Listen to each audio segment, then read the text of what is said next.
So if you're having a StockX payment issue in 2026, yeah, like your card gets declined or checkout fails, don't worry, this is usually something you can fix in a few minutes.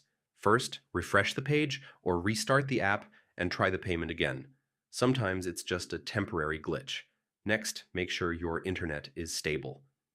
Weak or unstable connections can cause payment failures. Now, double check your card number, expiry date, and CVV. Even a small mistake can block the payment. Next, make sure your card has enough balance and is not blocked by your bank or spending limit. Now, switch to another method like PayPal or a different card if the first one fails. Next, turn off any VPN or proxy. StockX may block payments from unusual locations. Now make sure your StockX app or browser is updated. Old versions can cause checkout issues. If everything looks fine, your bank might be blocking the transaction for security reasons.